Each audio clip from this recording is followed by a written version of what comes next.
This video is about on-chain versus off-chain intents.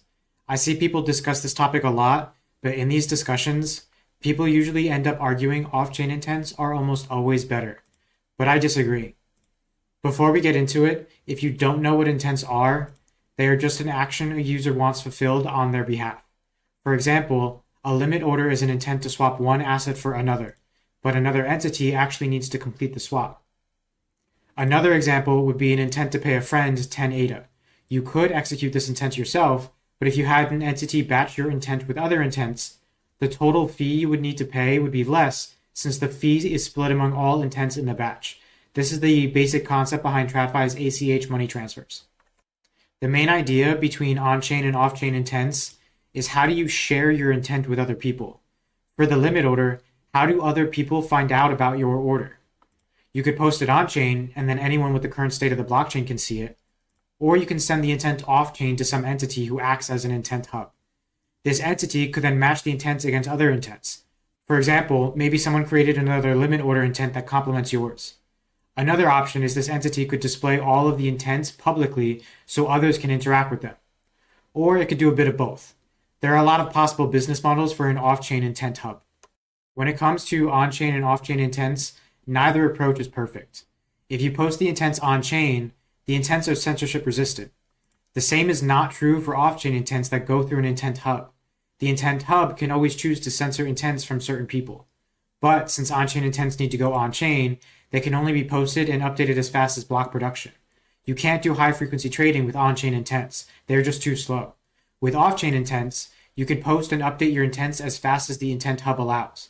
But again, the intent hub can censor you. If you create an off-chain limit order and send it to the intent hub, what if you want to change the limit order's asking price? You need to create a new off-chain limit order with the new price and send it to the intent hub. But how do you know the intent hub will use the new limit order instead of the old one? A malicious intent hub could ignore your new limit order and just use the old one anyway. To be clear, there are ways to use on-chain events to deactivate prior off-chain intents, but doing this for every intent defeats the point of using off-chain intents in the first place. Executing an on-chain event can only go as fast as block production, which means using this for every off-chain update makes these updates no faster than on-chain intents. You would have sacrificed censorship resistance and have gotten no benefit from it. Some people think on-chain intents are too expensive, which gives another benefit of off-chain intents. But this isn't true. This isn't Ethereum. This is Cardano. And if we use DeFi dApps that are actually designed for the extended UTXO model instead of the current account model copycats, on-chain intents only cost about 6 cents. On Ethereum, on-chain intents could cost $1,000 per intent. And with the account-style dApps on Cardano, on-chain intents still cost about $1.50 per intent. But P2P DeFi is only 6 cents per intent. The difference is that P2P DeFi takes advantage of the extended UTXO model's composability. This means you can manage multiple intents in a single transaction. For Cardano swaps, you can create 33 limit orders in one transaction for a total fee of 1.9 ADA. That comes out to about 0.06 ADA per limit order, which is about 6 cents at the current price. Here is a chart that shows you don't even need to fill up the transaction to reach 6 cents. With only 3 limit orders in the transaction, you are already down to 10 cents per limit order. Even if you only had one limit order, the most you'll pay is 25 cents. That is still 5 times cheaper than the current batcher-based DeFi. And don't forget 2 important points. With P2P DeFi, if you only have one limit order, you can also change your delegation and make a loan payment in the same transaction. A transaction doesn't need to be dedicated to one type of intent. So when looking at the chart on the right, you should really substitute limit order for action. With only 2 actions in the transaction, you are already down to 15 cents per action. The second point is the transaction fee calculation can always be changed as the price of ADA increases. Perhaps I'm being hyperbolic when I say 6 cents per intent. So let's actually call it 15 cents per on-chain intent, since most people probably only have a handful of actions to execute at a time. Would you pay a flat 15-cent fee to get censorship resistance for your intents? I would. It's only 15 cents. As long as throughput is fast enough for my needs, I would gladly pay the 15 cents per on-chain intent.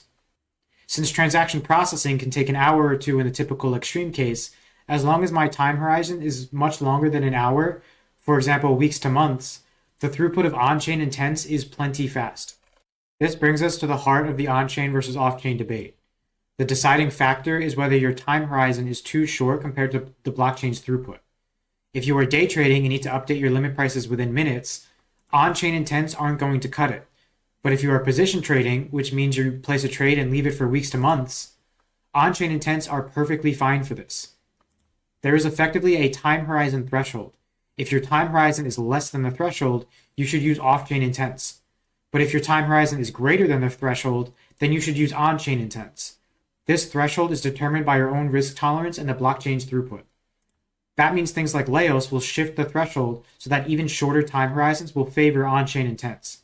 Again, on-chain intents are actually very cheap for Cardano.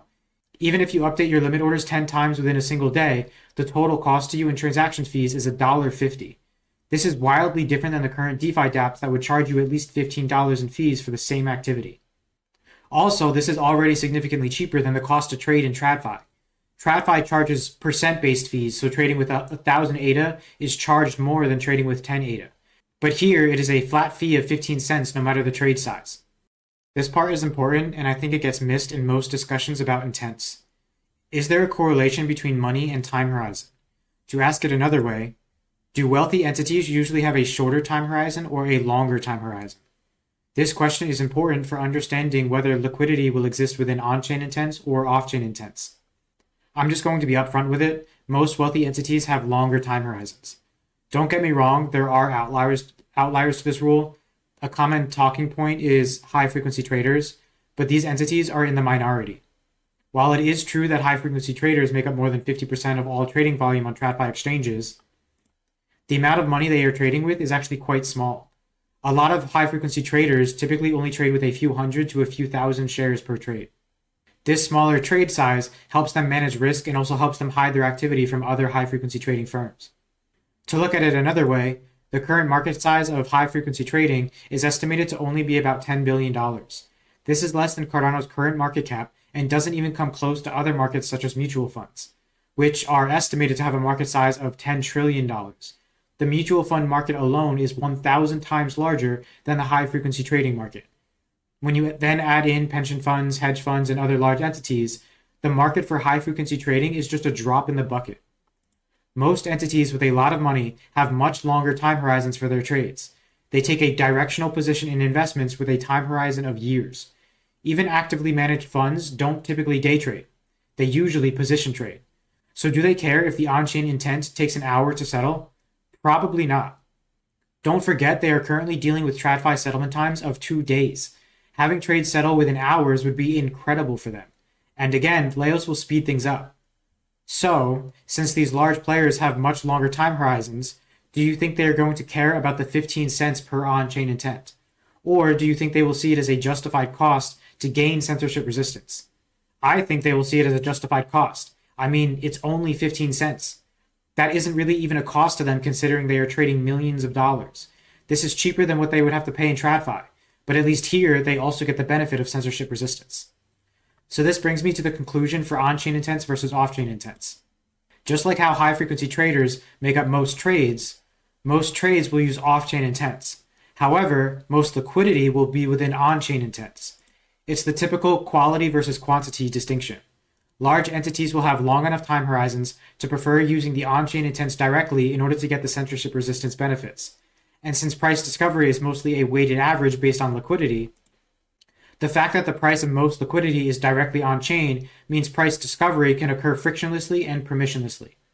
An entity can get an accurate price of an asset by only looking at the on-chain intents. In a lot of cases, the liquidity of the off-chain intents is small enough to safely ignore. I want to take a moment to stress that just because the liquidity is mostly found within on-chain intents does not mean the liquidity is fractured. It is trivial for off-chain intents to use the liquidity within on-chain intents. I'll show you an example of this in a bit. Before that, one consideration worth mentioning is whether layer 2s like Midgard will push up the prices of on-chain intents and crowd them out as seen on Ethereum. This is definitely a possibility, but I think it is unlikely for 2 reasons. The tiered pricing suggested by IOG doesn't create the same excessive bidding market dynamics as on Ethereum. And Cardano is vastly more efficient than Ethereum. We will see the impact of Midgard after it launches, but the efficiency of the extended UTXO model combined with Laos leads me to believe Layer 1 DeFi activity can coexist with Layer 2s. Okay, I'm going to conclude this video by giving you a concrete example of how I see both intents being used in DeFi. As I said, I think most liquidity will exist within on-chain intents. So most of the order book's liquidity can be seen using only the on-chain intents. But now, as with most order books, market-making businesses can be created to provide liquidity through market orders. How should a market maker display its prices? Should it post the prices on-chain using on-chain intents, or should it do that off-chain? Consider the time horizon for market makers. A lot of market makers update their prices every 15 minutes or less. This is a very short time horizon. Using on-chain intents would likely be too slow. By the time the price is finally posted, it would need to be immediately changed. Market makers are going to need to broadcast their prices off-chain so they can be updated at a faster rate than block production. So here is one way I see it playing out. A wallet like my P2P wallet will partner with a specific market-making business. The market maker will look at the on-chain limit orders and come up with prices to offer.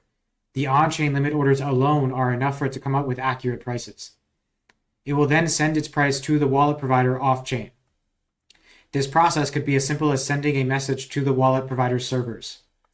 The wallet provider will display these prices to the users as market order prices. Since the price was calculated and broadcast off-chain, the market maker is free to update the market order prices as often as it wishes. The end user can choose to either interact with the order book directly or interact with the market maker through a market order. If the user chooses a market order, the wallet will construct an off-chain intent for the user that reflects the market order's price. The user will sign this off-chain intent and the wallet will send it off to the market maker. The market maker will batch this user's market order intent with other market order intents, and it will balance the batch using its market-making liquidity. It can even include some of the on-chain intents in this transaction. There is no reason why it can't. This highlights that liquidity isn't fractured despite most of it being found within on-chain intents. Once balanced, the market maker will submit the batch to the blockchain. Since the off-chain intents are signed, it is not possible for the market maker to steal from the users. The worst that can happen is the market maker chooses not to fulfill the intent. So as explained here, a functional order book DEX can use both on-chain intents and off-chain intents. Market orders can be satisfied using off-chain intents, and it is perfectly fine that only some of the liquidity is on-chain. The on-chain liquidity can still be used by the market maker to help fulfill its market orders. As I said in another video, I really like the nested transaction SIP because it makes these off-chain intents really easy to use. Account abstraction could also be used, but nested transactions has the benefit of enabling pub key addresses to participate as well. Not everyone wants to use smart contracts for everything since code is a liability. This is just one of the possible ways to augment P2P DeFi. High-frequency trading can be satisfied using a similar approach or a dedicated layer 2 that settles against the on-chain limit orders. For example, in TradFi, a lot of businesses conduct a lot of activity off the books during the day and only settle on the books at the end of each day. It isn't hard to imagine a day trading layer 2 that occasionally settles against the on-chain liquidity. I recently saw a post by Delta DeFi on X about a Hydra-based channel for something similar. Day traders can use that channel for fast trading, and the channel can occasionally settle against the on-chain liquidity. I don't think Delta DeFi's approach technically counts as using off-chain intents, but it highlights how not all activity needs to occur directly on-chain. The key takeaway is that there are a lot of possible ways to augment P2P DeFi. I hope you're starting to see that a market isn't a single dApp, it's an ecosystem. This approach is definitely slower to build out since there are so many different pieces involved, but the benefits make it worth the wait. Let me know what you think in the comments, and feel free to ask any questions. Your questions may actually inspire me to create dedicated videos to answer them. And I seem to be making more of these videos than I originally anticipated, so subscribe if you want to get notified when I drop the next one.